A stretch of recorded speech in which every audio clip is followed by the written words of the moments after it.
Welcome back to my channel. So the December issues of Playboy that I did last year were very successful and people are still watching them. So I decided to close the 2024 year with another Playboy flip through. This one is from December 1982 and the issue was $3.50. I love this one because I think I mentioned in previous videos, but I'm not sure, that Hef didn't really lean into holiday topics. You know, there's very few Christmassy December cover issues from the 20th century, and there's even fewer Halloween covers. If I had like a Halloween looking October issue, I would definitely have shared it this past Halloween, but I just couldn't find one. So I love the holiday themes, and I would definitely, if I had been Hef, I definitely would have leaned into them more. But as you can see, this one is very Christmassy and just beautiful with all the reds and the greens. And like my past videos, this magazine is over 300 pages long. So we're not going to go through every page. We're going to just stop on the ones that look particularly Christmassy or maybe have something that is interesting that I think that you guys would find interesting. So that's what we're going to do with this magazine. So let's just dive into the Gala Christmas issue from December 1982. So it looks like this is the first Christmassy ad, and it says, "Is it proper to boodle under the mistletoe?" And I love how glamorous she looks. I love early 80s fashion and aesthetic. Of course, it's the season of high spirits and good cheer, and nothing's more appropriate to the season than Boodle's British Gin. Boodle's British Gin, always proper. That is a really beautiful, it looks like something that would be in Playboy magazine. It looks like a very nice, expensive. Now, I don't drink alcohol, so does anybody know? Do they still produce Boodle's British Gin? Probably, because this looks familiar to me, even though I'm not for sure. And this ad shows a lovely lady, and it says, "Cozy up to the holiday fire and give Playboy. Your favorite friend will glow when he unwraps his gift of Playboy.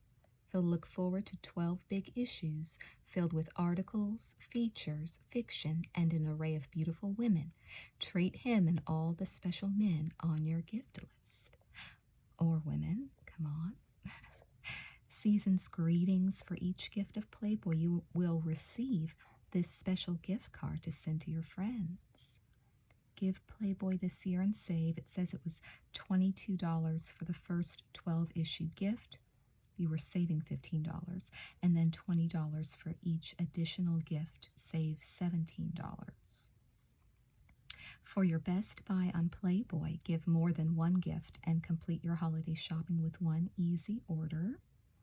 Fill out the form on the reverse side, detach and enclose it in the postage paid envelope. So that's really impressive that this is still intact. When I purchased it, the person didn't use it. They left this magazine very minty. This woman's name is, it says Season's Greetings, Kimberly MacArthur. Kimberly MacArthur. Are any of you guys familiar? I can't get her full face in view. Let me see. I'm having a little difficulty getting her face into view with the limited space that I have here to film. But perhaps you guys know who Kimberly MacArthur is. She is the one on this beautiful Christmas spread, and she's holding a gold gift, and she has gold heels on, and she's in front of a roaring fire, and she just has like a red scarf around her shoulders. Under the music section, there's a very cool picture of Hall & Oates.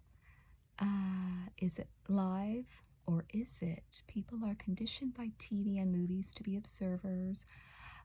So it's like a whole interview. They interviewed Hall & Oates, and I think that's a great picture and such a sign of the times. They were huge.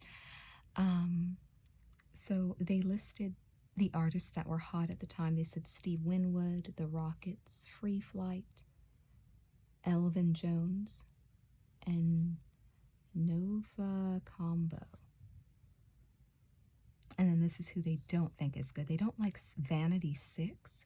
Why would you not like Vanity 6? They were one of my faves from that era, of course. And here is a great ColecoVision art ad. This is ColecoVision, the arcade quality video game system, the most advanced video game system you can buy in 1982.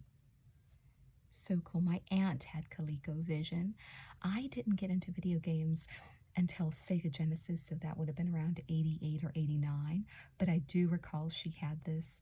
And at this time in the early 80s, I was so intimidated of video games. Like I didn't even want to try them. But were any of you playing ColecoVision? Were any of you into video games this early on in the 80s? And over here is a Dear Playmates section. And the question they're asking them is, how did you learn about sex? So each of these ladies is describing how she learned how. Let's see, Kathy St. George said, when I was 6, my mother got pregnant. I was curious. I asked how babies were made, and she told me. She was very surprised that I understood. I really did understand. I don't think it warped me to learn about sex at such a young age. I think the later you find out about it, the more hang-ups you have. A friend had sex explained to him by his mother pointing out dogs and heat. Okay.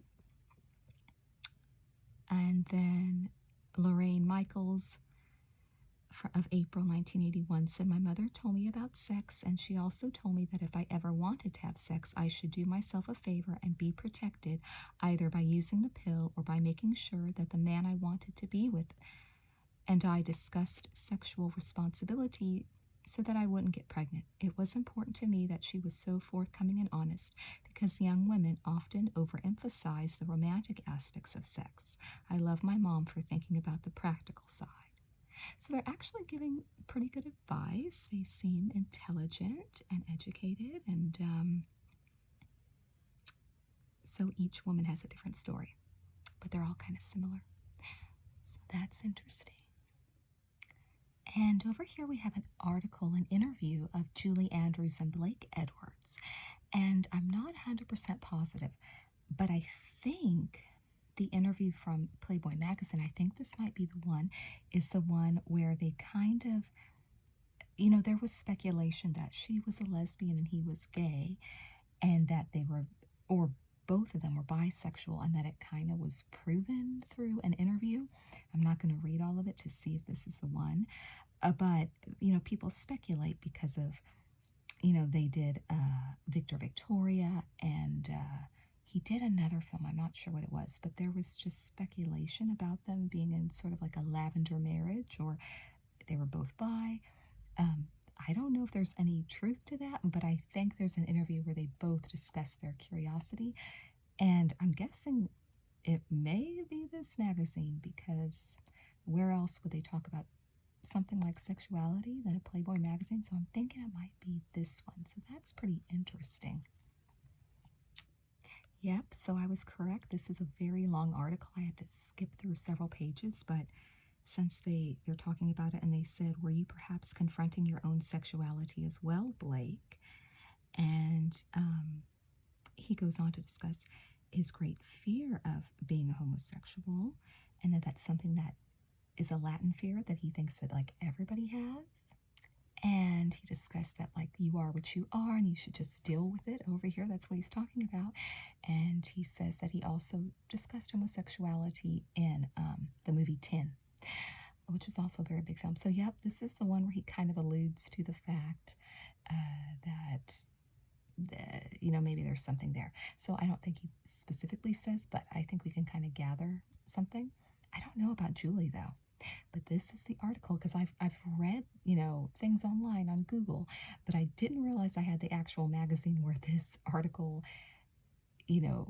this is where they get that from, that he might have been bi or bi-curious. So interesting. I'll have to read through this some other time. So that interview with Andrews and Edwards, that goes on for a long time. It's still going on, and I just had to skim through tons of pages. And here's another Christmas-y ad with a woman coming out of a taxi, discussing, intersections of lives, ideas, even streets, interest, the sort of man who reads Playboy. So again, it's suggesting that you buy him some, so that's a bit of a Christmassy picture. It looks like Christmas in New York, and she's dropping Christmas gifts. And finally, we come across one of those adorable, like, Playboy illustrations that I love to see. And it has several women, and it looks like an older woman here, and then 3 younger girls in lingerie. And it says, "I sent out scratch and sniff Christmas cards to all my customers." I don't know what that means. Maybe I don't want to know what that means. But you can infer what you think or what you want that to mean. I hope it's their perfume. I hope that's what they're talking about, but I'm not sure. And finally, a cool illustration of Santa. It says Body Warmers. Drink by Emmanuel Greenberg. It says, "For long winter nights, here's a host of hot drinks, liberally laced with ho ho ho." So maybe the pages after will be recipes, I'm presuming, but I love this art. Again, I love art featured in a Christmassy Playboy issues. Okay, so this article is interesting because these are all women who worked for Playboy at the time. So these women are all, well, some of them are like this woman's covered, and these women have bikinis on, but some of them are choosing to pose like nude or fully nude for the magazine, and they can because they're beautiful, and yet they work for, that's, oh my goodness. So let's see. Who is the one? This woman at left. Okay, this girl's named Kathy. She was flattered to be asked to pose, but steeled herself against teasing from photo finishers with whom she works. "Hey, Dooley, do you want a lot of freckles in this spot?" Oh, Kathy Dooley. Kathy Dooley, she's the magazine's director of production.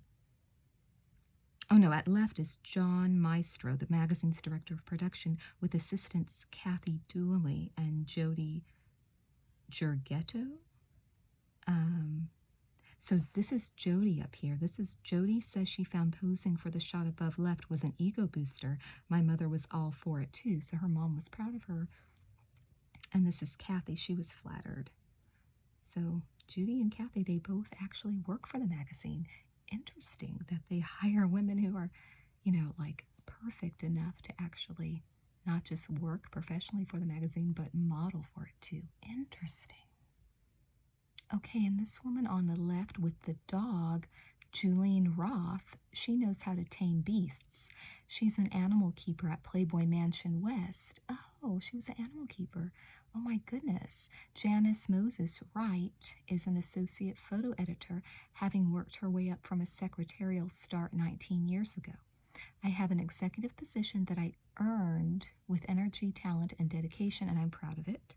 Susan Alden, in this picture, is a department secretary with Playboy Productions in Los Angeles, while Debbie Saunders, on the right, tails in Chicago as executive secretary to Playboy's circulation director. Before joining Playboy, Debbie was intimidated by gorgeous women. Now that she has met dozens of them, she can befriend them. We'd say she's one of them. This is interesting, you guys. Women who actually worked for the magazine at the time. See, this is what they should have. I know reality television obviously didn't exist in 1982, but this is more interesting than anything from that Girls Next Door in the 2000s, because they weren't showing us people that worked there at the magazine that posed or looked like this. So this is very interesting. And here they continue. Elizabeth Michaels, Above and Below, is an apprentice in Playboy's editorial art department in Chicago. She's proud to work for Playboy. My father reads it. I think it's a national institution. So these are all. At left is Karen Ring, an ex-bunny who now directs the Playboy Preferred program of special bonuses for club keyholders. I love my job so much I feel guilty I'm not looking for the possibility of something better elsewhere. And some more employees at Playboy magazine. Above, two of the people who make video ventures possible, Playboy Productions Marketing Services Manager Mary Ann Corey, who is down here, and Senior Administrative Secretary Julianne Flynn over here. Mary Ann has a master's degree in psychology, and Julianne's the co-owner of a tanning salon. Fascinating. And again, more employees at Playboy. On the job at Playboy Mansion West above are Leanne Moen and Amanda Raymond. Both are administrative secretaries. A title Leanne combines with that of editorial coordinator. Wow. Let's see. Okay, this was Miss January 1968. Playmate of the Year and a featured performer. Her new brightening days are working as a freelance stylist at Playboy Studio West in Los Angeles. Wow, so this is 82, but she was originally in the magazine in the 60s, and then she worked for them. This is so fascinating, right? You guys, to me, it's so interesting. And more ladies. Patty works on many pictorial features for the magazine. Below is Margie Price, ex-bunny, and now manager of the St. Louis Playboy Club. On the job in the bunny dressing room, Margie told us, Playboy has been my family most of my life. I can't imagine working for another company. So it's good to read like positive outcomes for some women, because I've definitely heard of negative situations. So this is, yeah. Amy Miller, this woman right here, she's a senior historian at Playboy Mansion West, where her duties include indexing a vast photographic record of the Playboy empire. At left, Amy in conference with boss Hugh Hefner. So they're up there. Okay. Positive things happening with for these ladies. Interesting. And here looks like a funny story called Adults, and it shows adults bringing a Christmas tree down, just like a little story if you want to read some fiction. Okay, so here is where we get to Playboy's Christmas gift guide. Exceptional goodies that make giving and getting a Yule delight. So this right here is a limited edition 35mm camera. And let's see. Yeah, so that's beautiful. Okay, so this is a cassette tape deck that was limited edition and gold plated for $6,000, which of course with inflation, it's going to be a lot more by now. The Stackable Studio Collection Professional Stereo System, it's $470, and something that's $500. The AM FM Turner with amplifier. Oh no, Turner with 16 station presets, $500. And a pair of limited edition Ray-Bans. These are solid gold frames and gold tone for $1,890. So today that would be many more thousands. This is just, wow, this is for, I take it a lot of wealthy men purchased Playboy magazine, I'm guessing at the time, always, or, you know, who knows, probably the celebrities, the celebrity males or females were probably shopping in this magazine more than anyone. Or you could get this Vinny Cool wine chiller made of lucite, keeps a cold bottle of wine at the correct temperature. $27.50, not bad. And the Vinny Cool is a bottle of G.H. Mumm Cordon Rouge Brut Champagne imported by Brown Vintners, $25. And then this is a camera with authentic focus and calendar stopwatch, $1,400. And some more Christmassy art. It says the origins of New Year's are shrouded in mystery and legend, even as far back as the 60s. And so I take it this is supposed to be the 60s. Let's see, Happy New Year. Pizzazz. So it's like a New Year's image. So cute, right? There's a quote here from the centerfold that I think is interesting and I kind of agree with, even though a lot of people are probably going to get mad at me for saying this. It says, feminine but not a feminist. Shar says, women sometimes can be vicious. I think that tendency is showing up more and more. Women are independent now, so they are becoming competitive. She said a mouthful. I agree. I don't think, I definitely think that some women, when they get power, can be, and I guess it shows that they're not that intelligent, but they can be vicious and rude, and I don't always root for the woman. Let's just put it that way. I only root for the women that are kind and intelligent, and I don't think you should be gunning for every single female. There can be, just like you shouldn't for every single male. So I actually agree with what she said here, even though I know some people are probably going to come for me in the comments. Well, okay, whatever. I agree with what she said. And then we have some Playboy party jokes, and I love the art with the girls over there. And we have some more art over here with a Christmas tree and a fire and an elderly gentleman and a young woman. It says, and now for being such a good boy. So I take it Hef saw his future because he was still pretty young back then. Oh, and this is interesting, The 20 Commandments by Shel Silverstein. So he didn't just do things for children's books, obviously. I know I shared a Shel Silverstein poem in one of my other Playboy magazines. It might have been another Christmas one. So here he is again, working for Playboy. Any basketball fans out there? This is Playboy's 82-83 All-America team. So you see Michael Jordan. Look at a young Michael Jordan. Sam Perkins. Ennis Watley. Keith Lee. Ralph Sampson. Do you guys recognize any of these? I definitely recognize Michael Jordan. It's so cool to see this old school picture of him, right? When I was only a year old. Interesting. And here are Playboy's Christmas cards to, they're actually just fake, like a little comic thing, to a video game addict, or to one to Sylvester Stallone, to a star of the NFL. Let's see, what does it say to the video game addict? Congratulations, Pac-Man champ. With skill, you've met each test. You're now a legend in your time. We hail your personal best. And as you savor triumph on this joyful Christmas day, here's hoping you won't notice that your family's moved away. They couldn't have predicted how big video games were going to get with adult men, could they? Over here it says Media Darlings of 82, and that's a beautiful picture of Brooke Shields and of course Dolly Parton, and it looks like this is from The Best Little Whorehouse in Texas, which was definitely one of my personal favorites of 82. And fun fact, Dolly Parton was my first ever concert.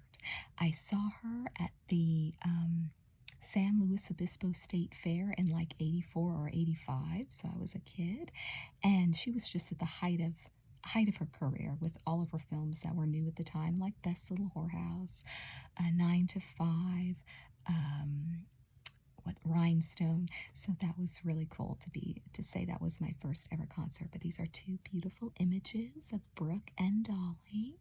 And over here we have everyone from Richard Gere and Harrison Ford and Arnold Schwarzenegger. Wow, we have everyone, Sylvester again, Tom Selleck, all the huge stars of 82. Here's a funny little illustration. It says, welcome home for Christmas. I've been baking for days. So it looks like she lives in somewhere sunny, maybe California. And here is a nice spread for Playboy Video. Join us as we ride the new wave in adult home entertainment with video cassettes, discs, cable, and on the air. Pay TV, which I do remember that being on cable. Do you guys have any Playboy Video? I love the logo. I love that Playboy Video logo over there. Interesting. Here are some Playboy funnies, and again, it's very Christmassy, so I adore the artwork. And again, it's not decent. It's kind of a little naughty type of funny stuff, but the art is so adorable. I love comic strips. And here's an ad for Crown Royale. It says, "My sock runneth over." This is a Budweiser ad. It says, "Take home a holiday tradition." And it's a very Christmassy picture with a big carriage with boxes of Budweiser. And it's snowing, and there's a bunch of Christmassy horses over here. And over here, it looks like Santa is flashing some poor woman, and the police officer is saying, "But I can't arrest him, lady, not on Christmas Eve."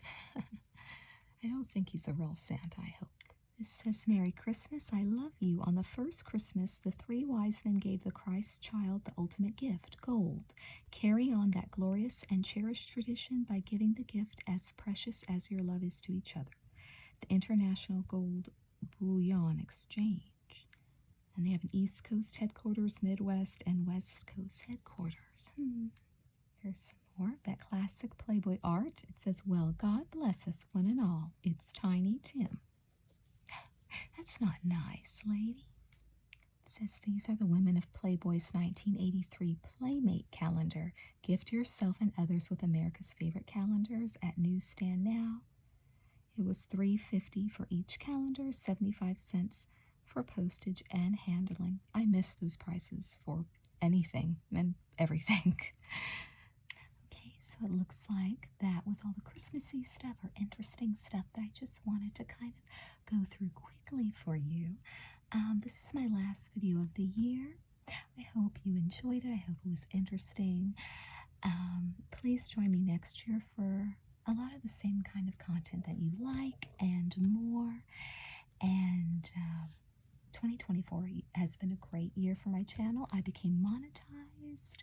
I hit that 1K mark and have gone over. So thank you guys so much to all of my subscribers and all of my viewers. Just thank you so much. And I hope you have a wonderful Christmas. And I'll see you guys soon.